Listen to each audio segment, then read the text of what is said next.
গল্পের নাম চিত্তবিদ্ধ প্রেমতত্ত্ব। লেখিকা এমিনেহা নয়াদে। পর্ব ২৪। নতুন ভোরের আলো ক্যাসেলের কাচের জানালা ভেদ করে ভেতরে প্রবেশ করলেও অ্যানা উইন্টার্সের ঘরের ভেতরের মেঘলা ভাবটা কাটাতে পারল না। ওনার মেজাজ এখন চরম মাত্রায় বিগড়ে আছে। গত রাতে রিচার্ডের আকস্মিক ফোন কল এবং তার সাথে হওয়া তীব্র কথা কাটাকাটি ওনার ভেতরের জেদ দম্ভকে একবারে গুড়িয়ে দিয়েছে। রিচার্ডের দেওয়া অফিসিয়াল নোটিশ আর মেয়েদের এভাবে হুট করে পাঠিয়ে দেওয়ার চালটা ওনার মোটেও পছন্দ হয়নি। অ্যানা গায়ে একটা সিল্কের বাথরোবটা জড়িয়ে ঘরের এক কোণে রাখা ভেলভেট সোফায় অত্যন্ত বিরক্তি নিয়ে গা এলিয়ে শুয়ে আছেন। ওনার ডান হাতের আঙুলগুলো কপালে চেপে ধরা। কেবল রিচার্ডই নয়, গত রাতে তার সৎ মেয়ে সোফির সাথেও ওনার বেশ কিছুক্ষণ বাকবিতণ্ডা চলেছে। মেয়েটা যেভাবে ওনার মুখের উপর যুক্তি দেখাচ্ছিল, তাতে অ্যানার স্পষ্ট মনে হচ্ছে সোফি মেয়েটা দিন দিন তার বাবার মতোই অবাধ্য আর তারা স্বভাবের হয়ে উঠছে। স্টুপিড রিচার্ড, নিজের আপদগুলো আমার ঘাড়ে এনে ফেল। অ্যানা দাঁতে দাঁত চেপে শক্তোক্তি করে উঠলেন। ঠিক তখনই ওনার এসব গম্ভীর ভাবনাচিন্তার মাঝেই ঘটল এক চরম অনাকাঙ্ক্ষিত ঘটনা। ঘরের দরজাটা সামান্য খোলাই ছিল, আর সেই সুযোগে পা টিপে টিপে ঘরের ভেতর প্রবেশ করল হৃত্বিকের আজন্ম দাম্ভিক বিড়াল ছানা মিস ক্লিওপেট্রা। ক্লিওপেট্রা অত্যন্ত ধীর পায়ে এগিয়ে এসে সোফার পাশে দাঁড়াল। অ্যানা যখন নিজের চোখ থেকে হাত সরালেন, ওনার ঠিক মুখের সামনে তখন জ্বলজ্বল করছে ক্লিওপেট্রার সেই নিস্পৃহ নীলবাদামি চোখ দুটো। ওহ গড, দিস জঘন্য ক্রিচার! অ্যানা আতকে উঠে এক ঝটকায় সোফায় সোজা হয়ে বসলেন। আর ওনার এই আকস্মিক নড়াচড়াতেই ক্লিওপেট্রা ভয় পেয়ে ওনার বাথরুমের ঝুলন্ত ফিতেটা লক্ষ্য করে এক মস্ত বড় থাবা বসিয়ে দিল। সিল্কের কাপড়ে নখ আটকে যেতেই ক্লিওপেট্রা নিজেকে ছাড়ানোর জন্য আরও জোরে ছটফট করতে লাগল। Get lost! অরোরা, কে আছো এখানে? Take this dirty cat away! Anna সোফার উপর দাঁড়িয়ে চিৎকার জুড়ে দিলেন। ওনার অমন গলা ফাটানো চিৎকারে ক্লিওপেট্রা আরও বেশি খ্যাপাটে হয়ে ওনার বাথরোব বেয়ে শরীরের উপরে ওঠার চেষ্টা করল। অ্যানা নিজের হাত পা ছুটতে গিয়ে সোফার পাশের ল্যাম্পশেডটা ফ্লোরে ফেলে দিলেন। ঝনঝন করে কাঁচ ভাঙার শব্দ আর অ্যানার চিৎকারে পুরো ঘরে এক মস্ত বড় হুলস্থুল কাণ্ড বেঁধে গেল। নিচে রান্নাঘরে তখন সকালের নাস্তা তৈরিতে ব্যস্ত ছিল মিনসা আর অরা। হঠাৎ ওপর তলা থেকে ভাঙাচোরার তীক্ষ্ণ আওয়াজ আর অ্যানার চিৎকার শুনে দুজনেরই হাতের কাজ থেমে গেল। অরা হাতের চুলোর আঁচ কমিয়ে চোখ বড় বড় করে বলল, আম্মুর ঘর থেকে আওয়াজ আসছে না?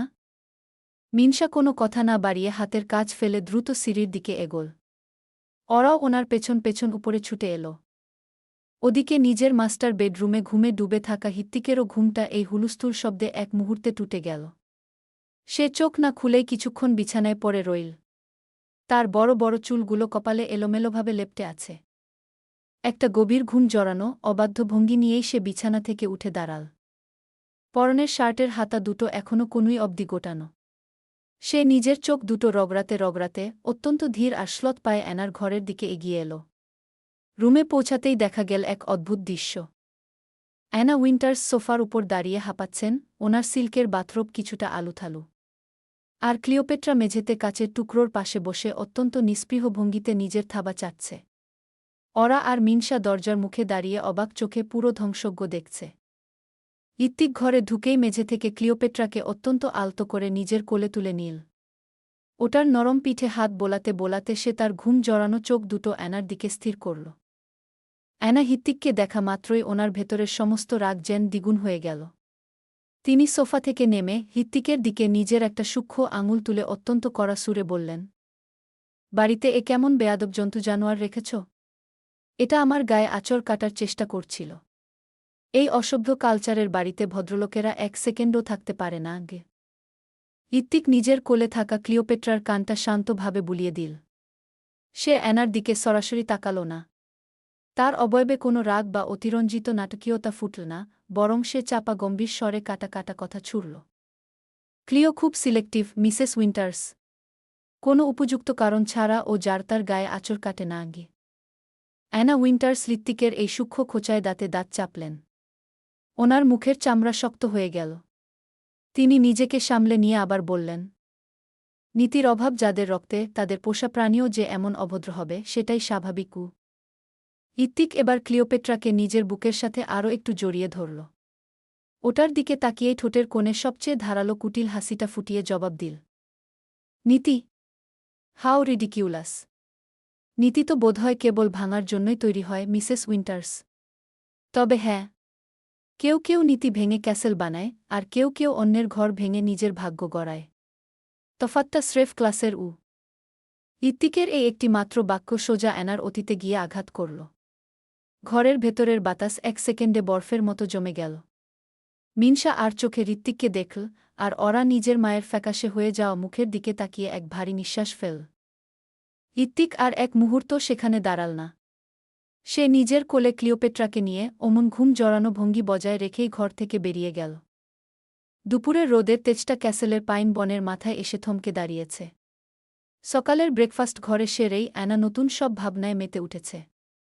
এখানে এভাবে আর থাকা সম্ভব না। সে যে পরিকল্পনা নিয়ে এখানে এসেছিল তা এভাবে পূরণ করা কখনোই সম্ভব না।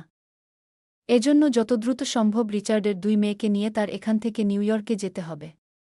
তথাপি অ্যানা আর অতিরিক্ত না ভেবে হুট করে জানান দিল, তারা আজ সন্ধ্যার ফ্লাইটেই নিউ ইয়র্কের উদ্দেশ্যে চলে যাচ্ছে। কথাটা শুনে বাড়ির কমবেশি সকলেই বেশ অবাক হল। মিনসা অবশ্য অবজ্ঞায় এক চিলতে হাসল। অ্যানা যেভাবে এখানে হুট করে এসেছিলেন, সে জায়গায় মাত্র একটা দিন পেরোতে না পেরোতেই ওনার এই তড়িঘড়ি পলায়ন বেশ রহস্যজনক ও হাস্যকর। তবে সে মনে মনে ক্লিওপেট্রাকে এটার জন্য দায়ী ভেবে মুচকি হেসে ক্লিওকে ধন্যবাদ দিল। চলে যাওয়ার খবর শুনে সোফির কোনো হেলদোল হল না। সে নিজের আইপ্যাডে চোখ রেখে বরাবরের মতোই উদাসীন রইল। কিন্তু পাশে দাঁড়িয়ে থাকা ছোট্ট ফ্লোরার মুখটা এক লহমায় মেঘলা হয়ে গেল। সে মন খারাপ করে মিনমিনিয়ে বলল, অ্যানা মাম্মাম, আমাদের আজই চলে যেতে হবে? আমি তো আর কয়েকটা দিন এখানে থাকতে চেয়েছিলাম গু। অ্যানা ফ্লোরার দিকে তাকিয়ে তিক্ততা নিয়ে দীর্ঘশ্বাস টেনে বলল, ওহ ফ্লোরা, প্লিজ শাট আপ। 1 মিনিটও এখানে আর নষ্ট করার মতো সময় আমাদের নেই গে। চলে যাবার জানান দেওয়ার পর থেকেই অদ্ভুত এক অস্থিরতায় উন্মাদ হয়ে গেছে অ্যানা। দ্রুত লাগেজ গোছানো, সোফি ফ্লোরাকে রেডি করানো, সাথে ফোনে নিচু স্বরে অনবরত কথা বলা। সব মিলিয়ে ওনার ছটফটানি দেখে স্পষ্ট মনে হচ্ছিল, এই বাড়িতে কোনো এক বিশেষ কারণে ওনার যেন দম বন্ধ হয়ে আসছে। দেখতে দেখতে ঘড়ির কাঁটা বিকেল পেরিয়ে সন্ধ্যার দিকে ঢেলে পড়ল। বাইরের পোর্টিকোতে গাড়ি এসে দাঁড়ানোর শব্দ পাওয়া গেল। অ্যানা আর সোফি ততক্ষণে নিচে নিজেদের লাগেজ নিয়ে রেডি। ঠিক তখনই সবার চোখ ফাঁকি দিয়ে ফ্লোরা গুটি গুটি পায়ে দোতলার মাস্টার বেডরুমের দিকে এগিয়ে গেল। ঋত্বিকের ঘরের আধখোলা দরজার সামনে এসে সে থমকে দাঁড়াল। 2 হাত দিয়ে নিজের সে টেডি বিয়ারটা বুকে চেপে ধরে অত্যন্ত নরম সুরে অনুমতি চাইল। আপি, আমি কি ভেতরে আসতে পারি? ওরা তখন বিছানার উপর বসে শূন্য দৃষ্টিতে জানালার দিকে তাকিয়ে কি যেন ভাবছিল। ফ্লোরার গলার আওয়াজ পেয়ে সে চমকে তাকাল। তার মলিন মুখে এক টুকরো ম্লান হাসি ফুটে উঠল। সে হাত বাড়িয়ে ডাকল, এসো ফ্লোরা গু। ফ্লোরা ধীর পায়ে এগিয়ে এসে ওরার গা ঘেঁষে বিছানায় বসল। তার গোলগাল মুখটা আজ সত্যি খুব করুণ দেখাচ্ছে। সে টেডির কানটা মুচড়াতে মুচড়াতে নিচু স্বরে বলল, আমাদের আজই চলে যেতে হচ্ছে আপি গু। ওরা ফ্লোরার নরম হাতটা নিজের হাতের মুঠোয় নিয়ে আলতো করে চাপ দিয়ে বলল, আমি জানি। সাবধানে যেও কিন্তু গু। তুমি অনেক ভালো আপি গি। ফ্লোরা হঠাৎ ওরার চোখের দিকে তাকিয়ে অত্যন্ত আবেগ জড়ানো গলায় বলল, তার খুব কান্না পাচ্ছে। কিন্তু এখন কাঁদলে সোফি আবার তাকে বকবে।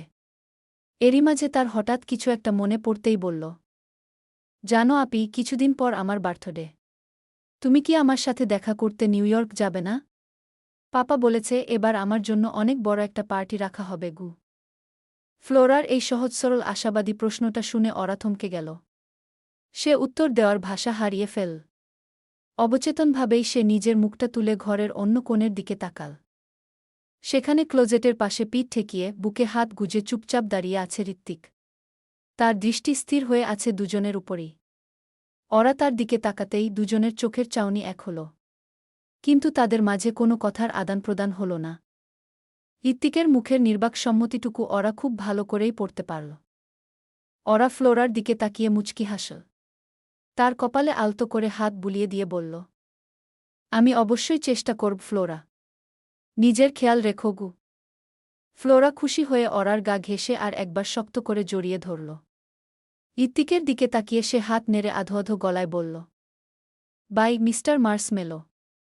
ইত্তিক নিজের ঠোঁটের কোণে এক চিলতে আলতো ও সুন্দর হাসি ফুটিয়ে মাথা সামান্য নোয়াল। ঠিক তখনই নিচতলা থেকে সিঁড়ি বেয়ে সোফির চড়া আর বিরক্ত কণ্ঠস্বর ভেসে এল। ফ্লোরা, কোথায় তুমি? জলদি চলে এসো। গাড়ি চলে এসেছ তো, আমাদের দ্রুত এয়ারপোর্ট যেতে হবে গু। সোফির ডাক শুনে ফ্লোরা একটা দীর্ঘশ্বাস ফেলে বিছানা থেকে নেমে দাঁড়াল। ওরা আর হৃত্বিকের দিকে শেষবারের মতো হাত নাড়িয়ে সে ধীর পায়ে ঘরের বাইরে বেরিয়ে গেল। ফ্লোরা চলে যেতেই ওরা উঠে দাঁড়িয়ে হৃত্বিককে উদ্দেশ্য করে বলল, মিস্টার মার্শমেলো। ওরা মুচকি হাসতেই হৃত্বিকও কিঞ্চিত হাসল। দম্ভ পায়ে ওরার দিকে এগিয়ে গিয়ে আচমকা তার দিকে ঝুঁকে পড়ল। ওরা অপ্রস্তুত হওয়ার আগেই হৃত্বিক তার কোমর জড়িয়ে নিজের কাছে টানল।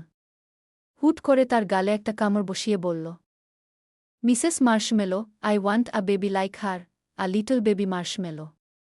Can we do something like this? ওরা তার কথার অর্থ বুঝে লজ্জায় ঘাবড়ে গেল।